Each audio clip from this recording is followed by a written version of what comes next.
Welcome, everyone. Thank you for joining us this morning. My name is Gabriella Rosana. I'll be your facilitator today.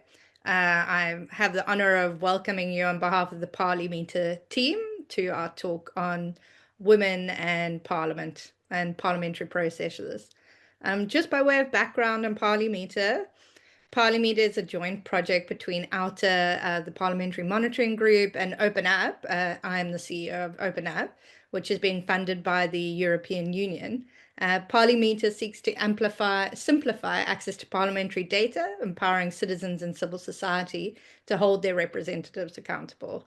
The goal ultimately is to enhance participation in Parliament and other participatory processes, with a special lens on how women participate in these activities. And so that leads us on to what we're discussing today. Whilst women have a strong representation in the formal South African parliamentary structures, at least by numbers, I think it's important to critically think of how women's voices are or are not properly incorporated into the political decisions that are made throughout our different processes. And while one step toward figuring out how to deal with this wicked problem is by ensuring enough accurate, relevant, sex disaggregated gender data is available, like through tools like Parliamentary, I think the other side is to, encourage critical dialogue, like the one we'll be having today, on what the realities of women's participation in politics looks like in South Africa. So I'll introduce just briefly my two wonderful speakers who are very kindly joining me today. First off, I have Cynthia Chisemba. She's a seasoned community development practitioner with over 25 years experience coordinating provincial and national community-led corporate social investment initiatives. She's the founder of Eco Girls South Africa, focused on environmental empowerment, and Kiro Community Development, which advances reproductive health, education, and access. Cynthia is currently serving as the national chairperson of the Civil Society and Muted Coalition of South Africa, and she's an alumni of the prestigious US International Visitor Leadership Program in NGO management. She's passionate about grassroots development and committed to empowering women and youth, which is why she'll be speaking with us today. Namima Malindi is our other speaker. She's a human rights attorney and is currently the Policy Development and Advocacy Unit Specialist at Sonke Gender Justice, who I think we're all very familiar with as an organization. She specializes in policy advocacy on gender-based violence and femicide, sexual reproductive health rights, and is a notable women's rights advocate in South Africa. So and it's really exciting to see everybody starting to chat and introduce themselves in the webinar chat. And I'll try and keep my eye on it as well for questions. But just by way of timeline, I'll have some questions ready for my panelists, which I'll start with now. And then we'll have some time, probably about 15 minutes at the end of the talk, if we get through everything, to open the floor to our community who've joined us. So I'll start with my first question, which is, obviously quite I think sometimes it's always good to start discussions on what we struggle with, because we find it so much easier to share about what we struggle with than what we don't. So to both my panelists, but I'll start with Cynthia, my question is, what do you think are the barriers to women's full participation and influence in public governance in South Africa? Okay. Let me just, sorry, oh, my mic is open. Let me begin by extending my heartfelt appreciation to OUTA for convening this important, I think, webinar for us, and your remarkable work of women within OUTA itself. That you have consistently demonstrated, by providing, ethical oversight and accountability, which I think it's of a beacon of public interest.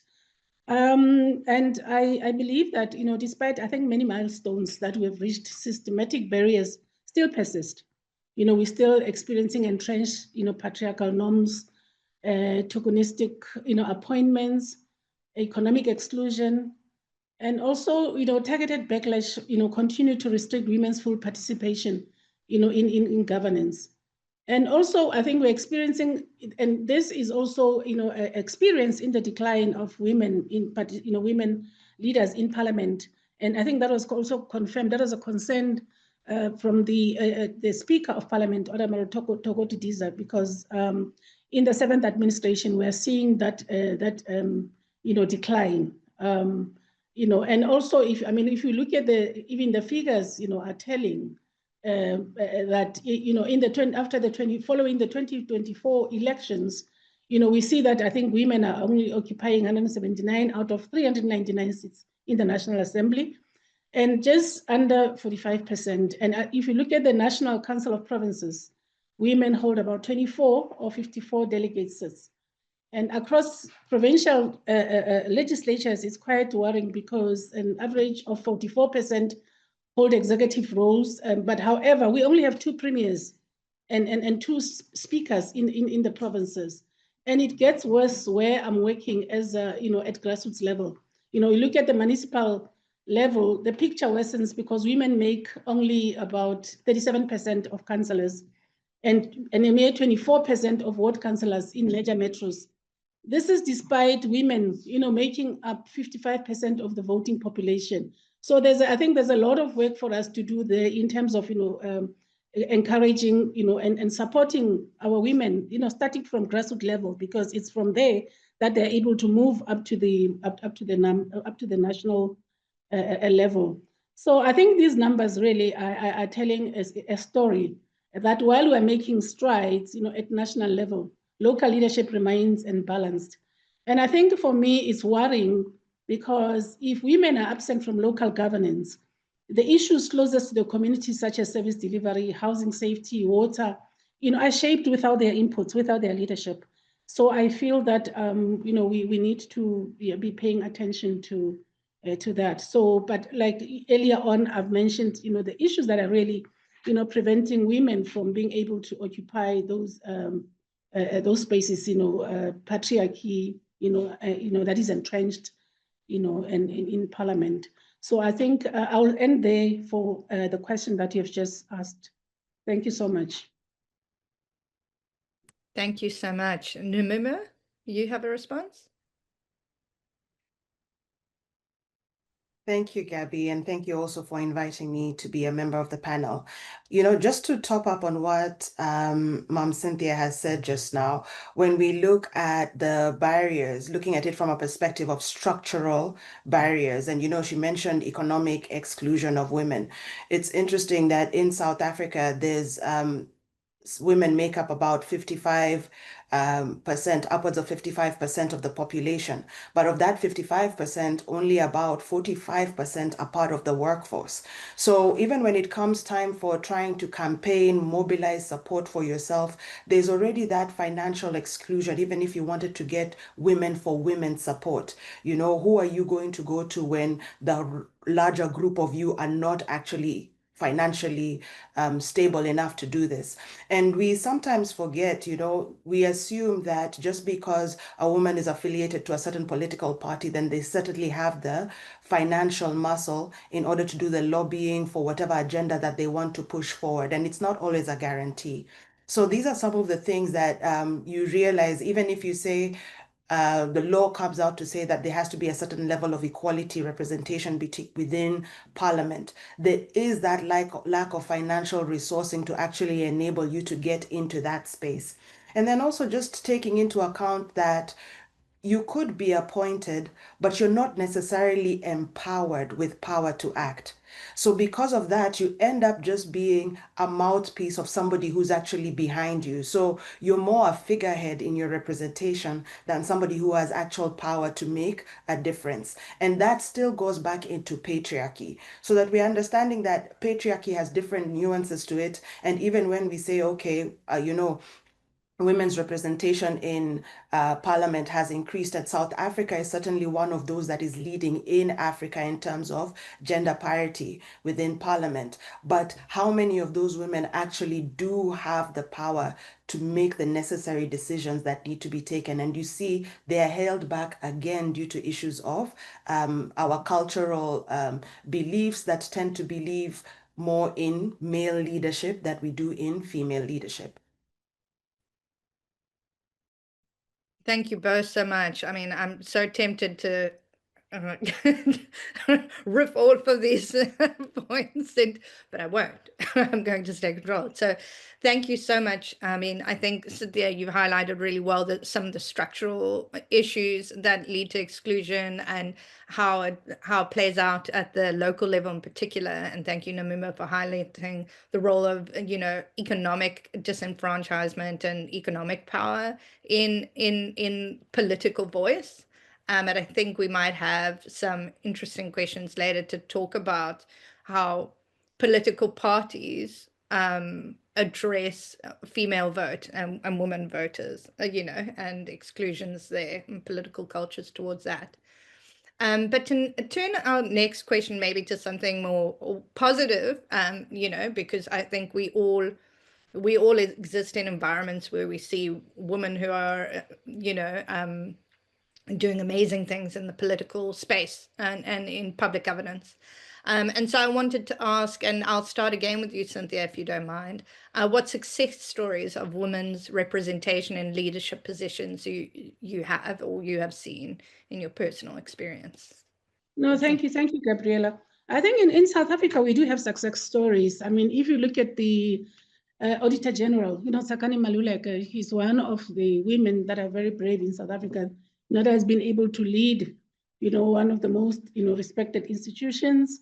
And, we have seen her unwavering commitment to transparency, and he has elevated the discourse around governance failures and public accountability, both locally and internationally. And also on the ground, we do have, we've seen, remarkable women that are still challenging, the status quo, who are, out there representing us as women. I'll just want to just note one who is in the civil society sector, who has not only just, been able to, represent, the women, in governance, especially around women human rights defenders' rights across Africa. She's in the AU and we've seen her at SADC. Mekollet Lotlojani, who is now with the Human Rights Institute of South Africa. She's one of the brave women that has, both within the country and, and in Africa, they have tried to silence her. She's been detained several times, but she still stands firm, in what she believes in. And I think also with the new ombudsman, the first female ombudsman that has just been, in text, yeah.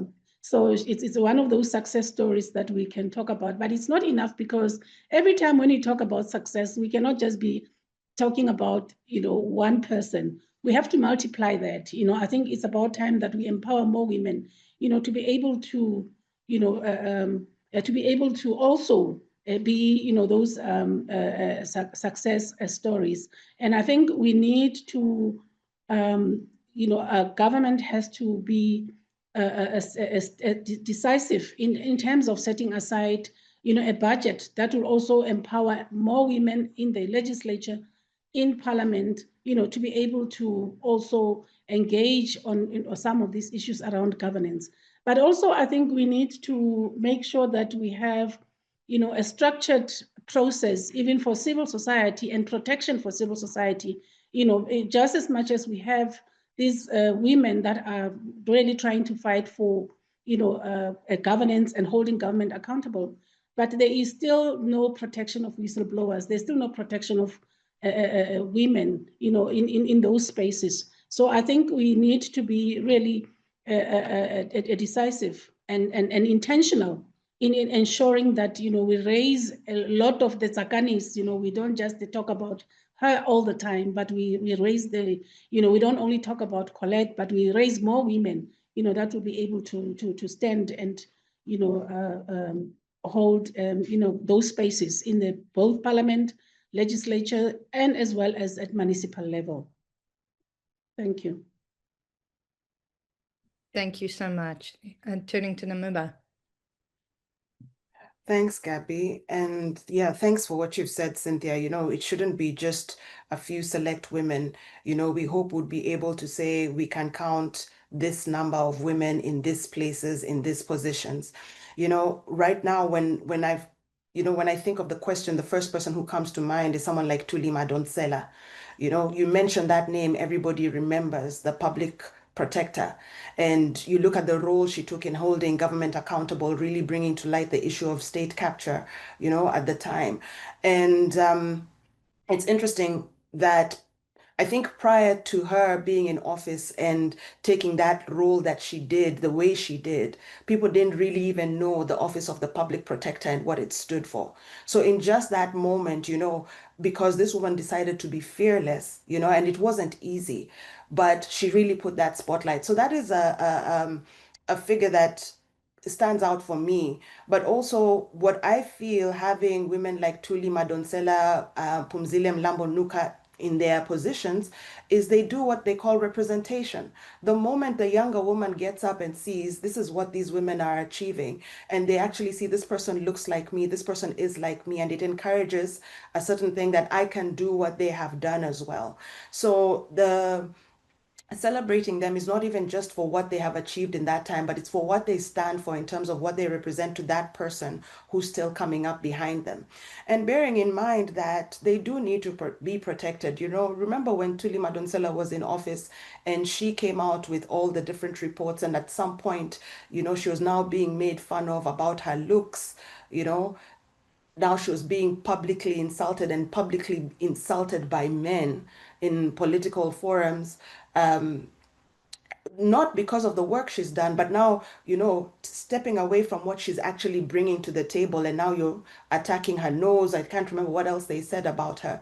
But how do we protect women in those spaces? We could be celebrating them, but there is a psychological aspect that comes with what they end up having to fight, even in those spaces. And that makes it scary for the next person, you know, because they're obviously going to think, should I step in? Am I ready to contend with this kind of opposition as I step forward? So we do have our successes. They're not as many as we'd like. And maybe it's also because when people look at what they have to face going up, it makes them reluctant to want to step forward. Thank you. Yes, I agree. I think there's often a violent response to women actively trying to take political voice. It's violent, like both physically violent and violent in how we talk about women and women's role in politics. And it's marked, and you see it across the world. We see it all the time. You see it, you know, someone's raising in the chat about Kamala Harris's campaign. You saw some of that violent rejection of female voices. I mean, you saw it in New Zealand as well. So yes, representation is not enough, but it certainly matters. But then we also have to create a culture where we see that representation, you know, we don't want our daughters to see how the reaction to their political voice being so negative as well, because that discourages them ultimately. So thank you. To move on to my next question, which is a bit more focused on Parliament. I wanted to just ask how you think Parliament can better support women in South Africa to lead oversight and governance reforms as a particular space. And if you don't mind me starting with Cynthia again, please.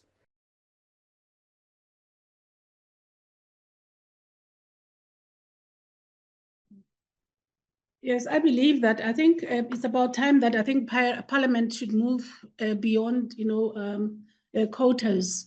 You know, representation without resources is a hollow, you know, victory. I think women inside and outside Parliament need real support, institutional mentorship, leadership pathways, and dedicated resourcing. And I think also we need a gender-responsive budgeting that must become just standard practice, especially in the municipalities, to ensure that I think women-led structures are not, you know, are just not visible, but also, you know, empowered. Like we have seen, I've highlighted the figures, you know, of women leadership at local level. And I think we also, I think that was said before, that I think most importantly, I think we must establish safe, you know, structured platforms where I think civil society, women leaders, whistleblowers can engage also with legislators without fear, you know, and silencing, you know, because it also becomes very difficult when, you know, at times, you know, in Parliament it's difficult for civil society to engage, because of they see us as adversaries instead of, structures that will be able to, add value, especially to the work of the women in parliament, because we are on the ground, we know the issues, that we can share with them. So I think it is important that government should really pay more attention to empowering, women inside and outside parliament, through those processes of institutional leadership. But also, I think more importantly, I think we also need to look at how also we can begin to bring in those intergenerational dialogues, where also we expose our young women, to parliamentary processes. We bring them along, in such webinars, so that at least, they can, feel and that they are part of. They are not a thought after, but they are part of the process of policy formulations and decisions that are taken in parliament. Thank you. Thank you so much, Namima. Yeah, thanks. Just to add on to the point about the empowering of women, as women are brought into parliament, we do know, I had the opportunity to be in parliament where we were taught that there is some sort of training that is given to parliamentarians about the parliamentary processes. But how about we place an emphasis on targeted training for women and their staff, right?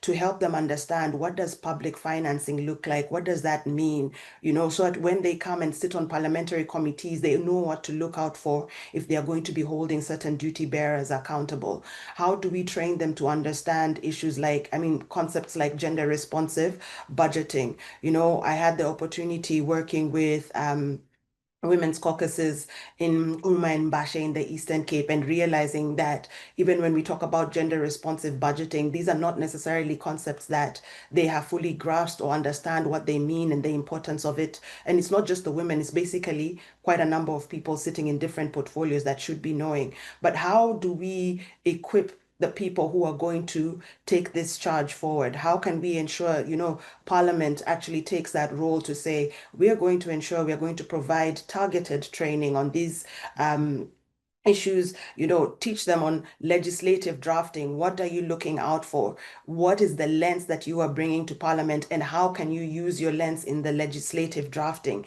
Teaching them on anti-corruption, basically taking them through to enable them to understand that even when they leave, they are leaving with an institutional knowledge that they can pass on to someone. Getting into Parliament can be very intimidating from what I've heard.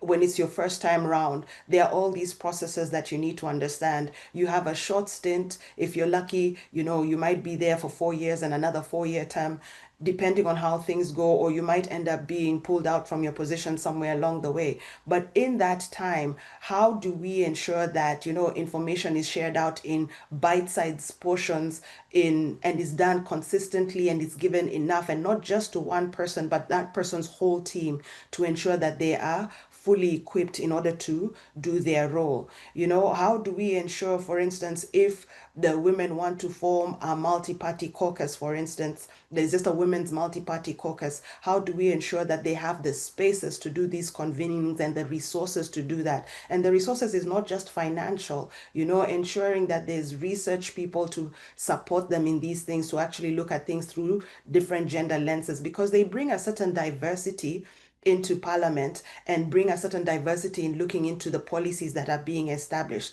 So how do we equip them to bring their lens to the forefront, to say that, as women, you don't have to take your leadership role in the same way men do. There is something you're bringing to the table, and how do we harness that? How do we help you harness that? So it all goes back to empowerment, and understanding that empowerment is also not just saying this is how this, giving a simple how-to guide, but it's actually going deeper and saying that, you're going to have to be working on these things, and can you open your mind to have a look, or open your eyes to have a look at it in this and this way, so that you're giving them a holistic look at what their role will look like, a holistic look at what they can bring to the table. So it's basically harnessing that empowerment at a deeper level. And some things that we could also just consider, members of parliament who are women, they also have children. What if we can set up a corner somewhere that can allow childminders to also be present to assist while a woman is attending to her parliamentary needs, or rather her responsibilities? What can we start considering ways in which we enable women to fully be present in the roles for which they are assigned? Because in the end, it ends up happening, you're either going to have the much older woman stepping in because now she has done her part of nurturing the younger children and they are more independent, and that's when she can step in, or a younger woman who maybe doesn't have as many responsibilities as yet. So how do we work that, even when we are talking about intergenerational gaps and bringing in the intergenerational linkages? These are some of the things that can actually enable that, because you're looking at other nuanced aspects of women in parliament. And also just bearing in mind, you'll find sometimes an older woman, because of our cultural understanding, will come into parliament, and maybe the people who are there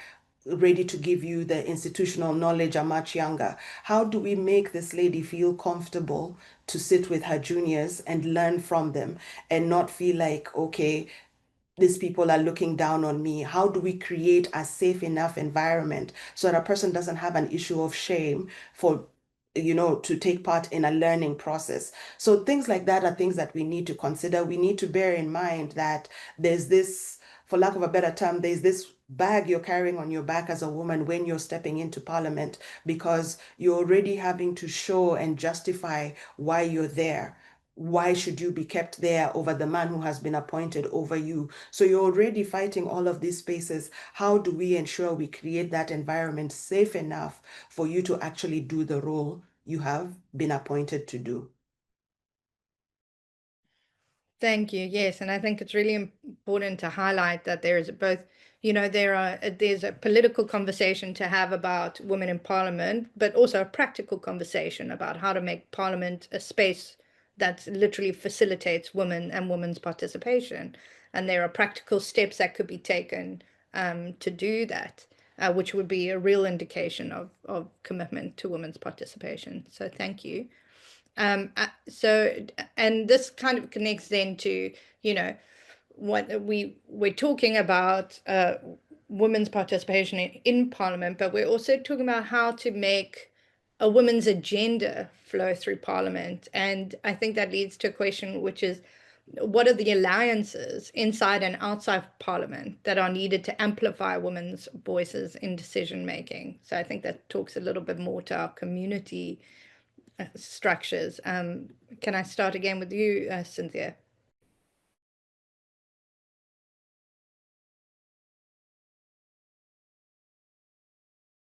Thank you so much, Gabriella, for that.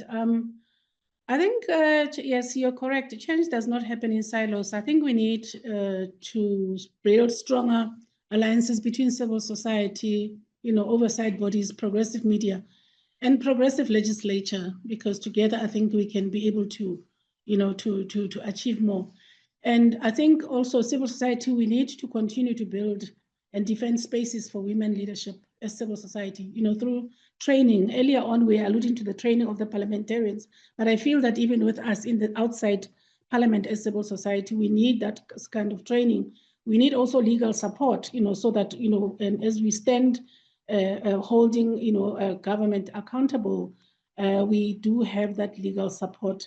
And also, I think civic education is very, very important, especially when you go to the to the grassroots, because a lot of young leaders on the ground, they still don't understand that, the constitutional rights, of them being able to participate in municipal processes, in being able to hold even political parties accountable.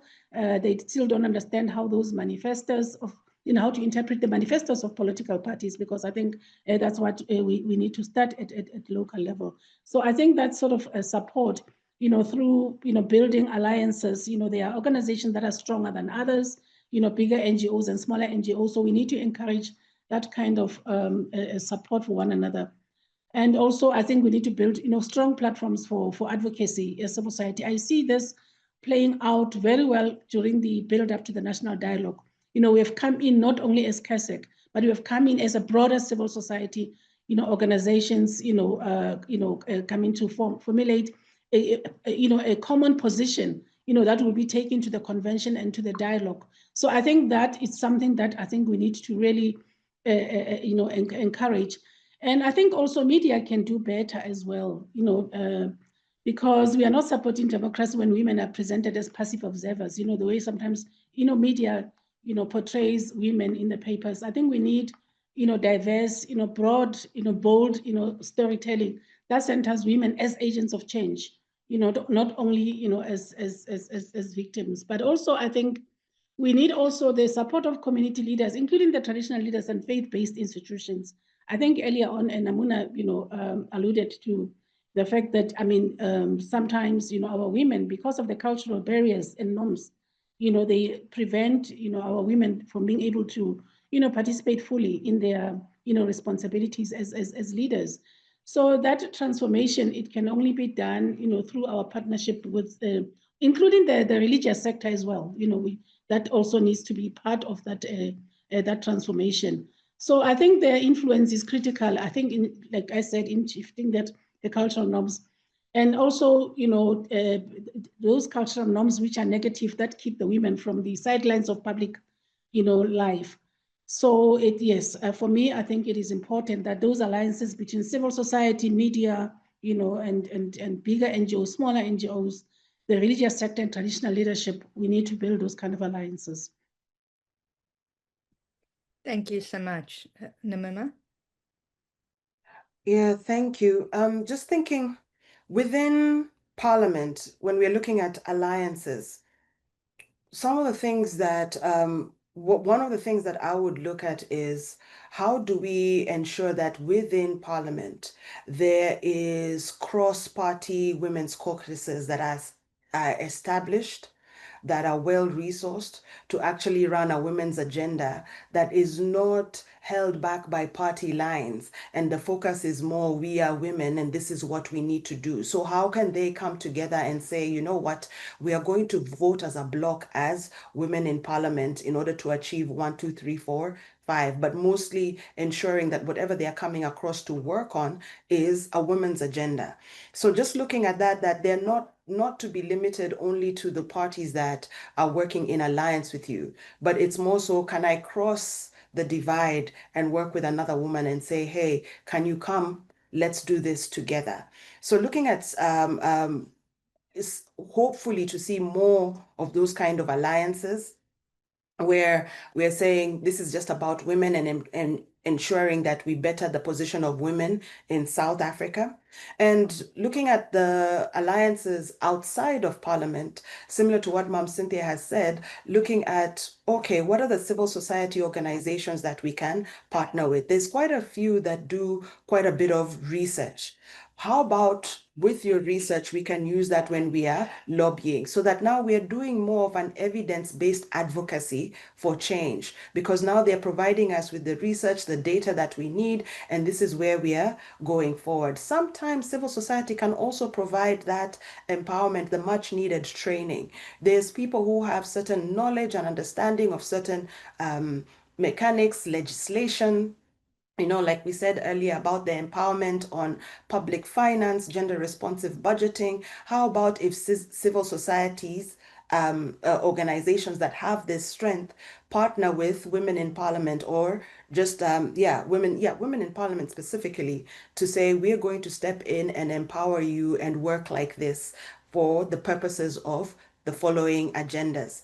I think those are sort of thinking things outside the box. What can we do differently to ensure that women in Parliament know that, all right, I might be here, I might be alone, or I might feel like I'm alone, but outside there's this team of people who I know they've given me the research that I need to make the case that I need to make, to push for the policy that I need to push for. I have been equipped with the relevant training, and if I'm stuck, there's people that I know I can go to and sit with. It's almost like, can we form a sort of a kitchen tea in Parliament and out, and where can we sit together and actually have our conversations and say we can empower one another like this? Yeah. Thank you so much. I actually think that my last question was, you both have answered the last question, which was linked to the fourth question anyway. And so I thought I see there are already 2 questions in the chat, but I wanted to turn to one more immediately because it addressed something that Cynthia just raised in relation to the national dialogue. So I thought I'd start there. It's a question from one of our participants, Putela, and it says, have measurable outcomes been defined for the national dialogue to measure its impact, or will this be just another expensive carbon emission talk shop exercise? Some of my favorite words. Cynthia, I'll ask you, maybe to unpack a little bit about what's happening with the national dialogue. And then, of course, Namima, if you want to participate after that, please do. Thank you so much for that question. Look, the process is still going on, and as civil society, like I said, that we have formulated 2 groups within the broader civil society, the inside group, which makes sure that we influence the agenda of the national dialogue, and the outside group that deals mainly with advocacy and mobilization. And I think one of the key things that we are pushing for, and I think even today, even at 4 o'clock, I'll send Putela a link where she can be part of that conversation before the convention, because those are some of the things that we are raising with government in terms of putting the monitoring and evaluation mechanisms, in place, to be able to measure the outcomes of the dialogue. But I think more importantly also to make sure that the dialogue is people-centered and it's civil society driven. And that, also it's not a talk shop. We make sure that, there's a stronger voice from the ground. The agenda is influenced by the participation of organizations on the ground. For an example, as CASEC itself will be rolling out district dialogues, because we believe that we need to be able to get those voices and make sure that we formulate reports that will be able to feed into the national dialogue. And we are saying, even though with those discussions at that level, we don't want sanitized reporting that will now filter some of the issues that are being raised by the communities. And this question is not only being raised by Putela, even the communities. We've started engaging communities, and they're saying, how is this dialogue going to be different from everything else, from the imbizos? Every time government has come to us, they know what we want. How is it going to be? So civil society, we are pushing to make sure that even the commitments are formalized. If we're going to be having that social contract, those commitments must be formalized. We must make sure that there's mechanisms in place in terms of making sure that there's monitoring and evaluation, and that the process must go beyond the dialogues. We need to ensure that there is that feedback from the communities, and issues that are raised by communities, they are being attended to and are implemented. So I think through also the civic education that will be rolling out in parallel to the dialogue, is to address the issue of beyond the dialogue. Communities should continue to engage and hold municipalities accountable and be part of the process, and to be able to also follow up on that. So yes, so the process is on, and yeah, Putela, like I said, we will share the link so that this afternoon we're having that urgent call for civil society organizations to make sure that we tighten up our position before the convention on the 15th and 16th. Thank you so much. Namima, do you want to? No. Nothing to add from my side. I thought I'd just actually ask one more question of both panelists, just leading on from what we've been discussing now. And then I'll open the floor to questions from the community. And it does, both of your interventions make me think quite heavily as well. And I just want to turn the lens more specifically on what we think, in many ways, I think sometimes when parliaments, for parliament to not have a sufficient, women's agenda is both an internal problem and an external problem. And I just wonder, in what you see as the specific blockers, what have been the specific blockers from civil society's side in preventing to be able to drive a woman's agenda into politics? And is it just about how civil, like, because I mean, I think it might have something to do with how civil society organizes itself as well. And so I'd be very interested in both of your inputs in that regard. If I can start with Cynthia. You're quite correct, Gabriella. I think for civil society, that is why, we had to relaunch, the civil society unmuted, because we're saying for a very long time, civil society was muted. And, civil society, there has been a tendency of working in a fragmented manner, for a longest time. Remember that after 1995, we lost most of the civil society, leaders into government. Most of them moved, joined government, and there was a gap because there was no succession planning. So they left that void. But also, if you look at also with government, they began to also have a way of sort of muting civil society, especially after the international funders had started pulling out of South Africa. So we saw also government, through, restrained funding to civil society, that most of the civil society organizations had to close shop. So it's only now that we are seeing, re-emergence of activism and of civil society coming together. And I think it was one of the reasons why, as we had to establish civil society unmuted, to say, look, it's about time that we get ourselves organized. We need a coordinating body.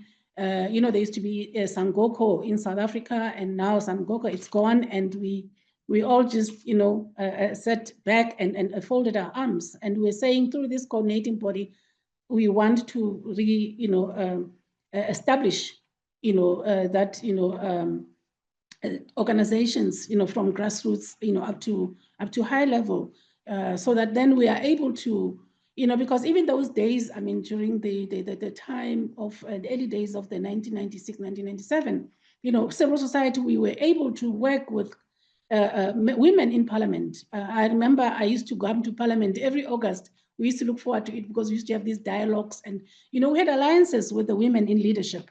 Obviously Pumzile, Nuka, and, Fraser, Mleketi, and all of them, Baleka Mbete, those years that we, it was easy for us to engage with them and look at how we could be able to support each other, from outside, supporting them inside supporting us. So we had that kind of alliance, which was, which worked very well. And even the dialogues that we used to have in parliament, they were not only looking at from the one party, but it was a multi-party, a kind of women that we used to convert in parliament to dialogue on common issues that are affecting women, that could be, advanced through the alliances that we have inside the parliament itself.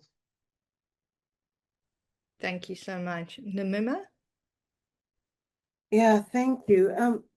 It's interesting, as Mom Cynthia was talking, some of the things, what came to mind is, the alliances that they had back in the day actually led us to have such great strides in terms of the policy that was developed post 1994 and how it shaped the space for women. So you actually see that work, the role that they played, the links that they had made a huge difference. And now you understand that, okay, the law was passed. And one of the things we are constantly saying is that South Africa has some of the best policies in the world, but it's not translating at the time of implementation. And you see that those policies actually came about because of those alliances that were created back in the day.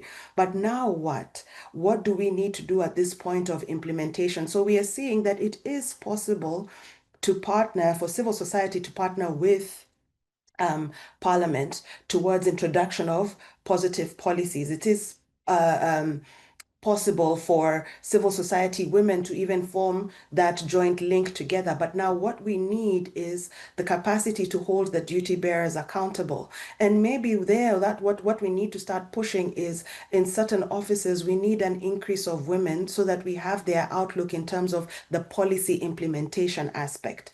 And what can we do to ensure that? So you find that now civil societies, for instance, we've pushed for a national strategic plan on gender-based violence. The National Strategic Plan on Gender-Based Violence is here, but it took so long to get us to the National Council Act to actually have that NSP developed. And then you find that, NSP implemented, but you also find that the input that came from civil society was not taken fully into account at that point. So where did the breakdown really happen? It's not that civil society stopped pushing, right?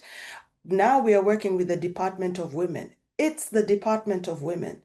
At this point in time in the implementation, what has happened, right? So sometimes what we now need to start looking at is going back to who are these alliances? Have we forgotten where we have come from in terms of the work that has been done to get us where we are now?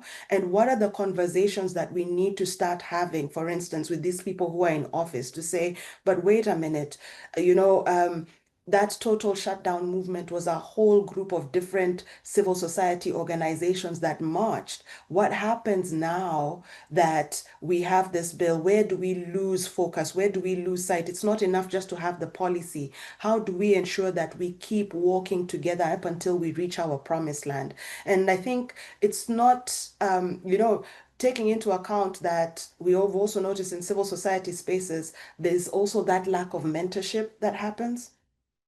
So that again, you'll find an organization tends to be built around a person's personality and their contacts, so that once they move off, their contacts are gone with them, their personality, maybe they had a certain kind of charm or charisma or whatever that drew people together. Now, the next person who comes into office might have the technical knowledge, but not necessarily that networking skill. So how do we pass along these to ensure that, okay, we worked together at this stage to bring in these policies and laws. Now, next generation, how do you go forward? Because what ends up happening is now you create an anger within the civil society that becomes an us versus them type of way of working that is less collaborative. And we now need to start looking at, all right, at this stage, the laws were passed. How do we now come together to say, you are the people who house this law? How are you going to work with us in order to ensure it's properly implemented? So there is issues on both sides, I would say, and it's for us to also take accountability for where we are not doing our part to ensure that our organizations are properly, have a proper succession plans going forward. Yeah. Yeah, thank you both so much. I agree totally. And it's something I haven't, it's the gift. One nice thing about getting older, besides getting angrier, which I'm quite enjoying, just seem to, is, the gift of hindsight. And there definitely has been, I think, for me, what you both touched on is how this increasingly politically elite culture, this culture of political elitism that we've seen in government has been a transition that's happened over time, and I've seen it, and it deeply impacts the ability of women to participate, and it deeply impacts the ability of women to actually be listened to. And I think I agree that sometimes we're almost too navel gazing about our failures as activists or whatever to coalesce, and often it's a failure to be listened to just as much, and that's all you can do is carry on, I suppose. So I wanted to just see if perhaps open the floor to questions from the audience, if anybody wants to put up their hands, or if you can let me know if I've missed a question in the chat.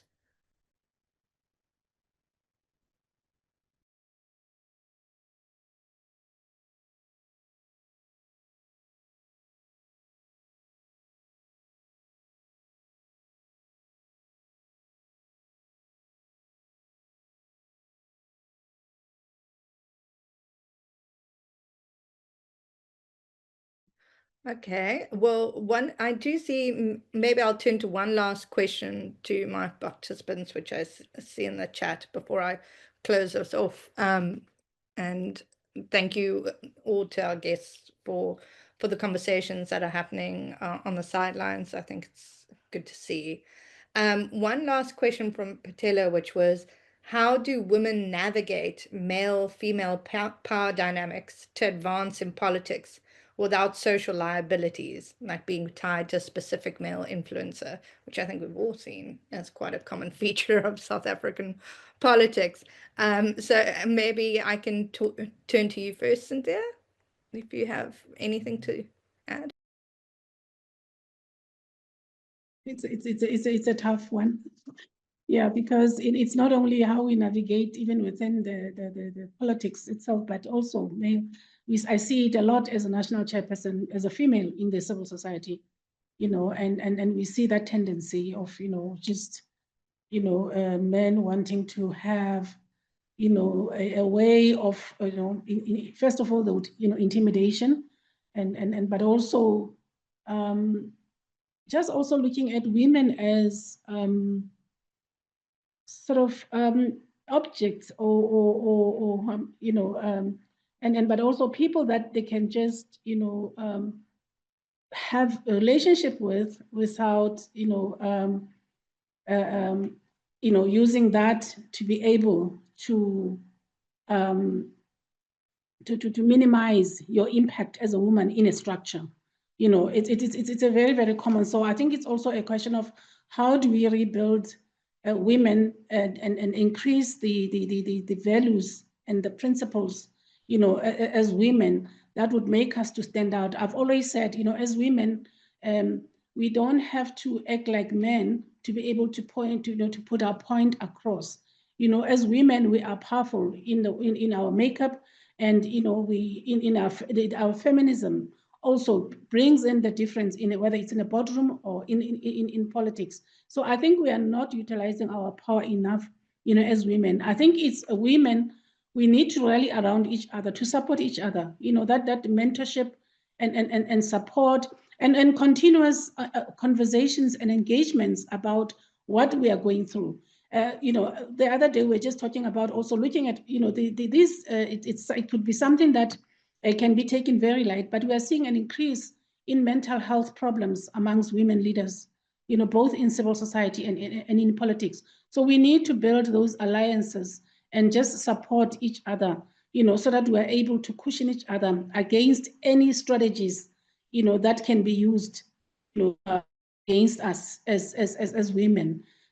So for me, it's a question of mentorship, support, and hand holding, of women, and making sure that, the older women like ourselves who've been there to be able to pass on, the values and the resilience, how we were resilient during those days, to be able to be where we are today.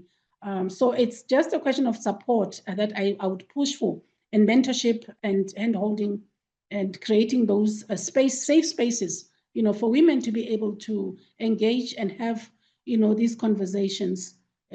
Yeah, so that's what my parting shot on that one. Thank you so much, Cynthia. Namima. Yes, this is just basically to, reiterate what Mom Cynthia has said. It's that part of how do we rally together. The truth is the political spaces, even when we say that, our numbers in parliament have increased since 1994, which is great. The truth of the matter is these are still male-dominated spaces. And a lot of times the person who has given you the opportunity to take up space happens to be a man. So it's almost like you've needed the men to get there, and now they hold this power over you. But the question that now we need to look at is, how, and it's what Mom Cynthia said, how can we rally together? Because at the end of the day, it's easy for us to say that, what, this is the experience of women, they are facing this form of, sexual harassment. This is what they're having to contend with. How do we rally together and support them? And it also comes back down to, the structural barriers that we have for women's full participation in government. How can we say, okay, financially, we are going to resource this woman so that she doesn't have to be dependent on the men within the spaces. So that way she's also protected, because that economic, we look at it only as in the home, where the, a social structural driver of gender-based violence in the home being the economic aspect, but we don't realize that this is something that is not just at home. It actually goes up into all our governance and political structures as well, because if they are not properly financed and resourced, now they are stuck in a situation where it's this person who has given you the platform, and now you're almost stuck with having to contend with and endure whatever treatment they get. So it's a matter of how do we rally together, and then how do we raise the right sort of male allies, so that it's not just a matter of any person coming in to be an influencer. It's a person who's also coming in to understand that, no, we need this diverse perspectives of women in parliament. We need this diverse perspective because this is the kind of positive change it brings on later. And so having allies who have that sort of understanding, maybe it might mean producing research. I was reading an article that talked about how Rwanda is the leading country with women representation in parliament at 60%. And since women have taken up spaces in parliament, it has brought changes in the health sector. It has brought changes in social services that are being handed out. How about we share that kind of thing and see who are the right kind of male influencers and supporters that we can bring into the fray, so that now it's not just women only supporting women, but we are also expanding our base to say, you know what, there are some men out there who can also have a feminist agenda because they realize of the positive outcome that is that can come from this. So it's looking at, when we say we rally behind to support, it's not just women rallying behind. Who are the other people that we can bring into the fray and say, hey, there's this woman who's here. How do we come in and give support so that she's not left standing and stranded, or not left basically marooned on her own trying to figure things out? Thank you. Thank you so much, Namima, and thank you so much, Cynthia. I'm actually going to use this as an opportunity to close off, because I think what both of you have said are profoundly important closing points. And I think, I think it's almost typical of women's leadership to be as generous and as open as both of you have been with your time and your thoughts. And I do think, that women's leadership, political leadership, is good for everyone. And I would encourage, all the women listening and all the male allies listening to take up space with women's issues unapologetically. So I'd really like to thank you both very sincerely for giving up your time, and thank all our listeners, our participants for joining us and giving us your time as well, and allowing us to take up the space with you on a Thursday afternoon. It's very much appreciated, because it's very important, I think. So from my side, thank you to everyone, and I wish you a very prosperous August, and thinking of all of our women leaders as we move through this month. Thank you both. Thank you. Thank you for having us. Thank you so much. Thank you very much for this opportunity.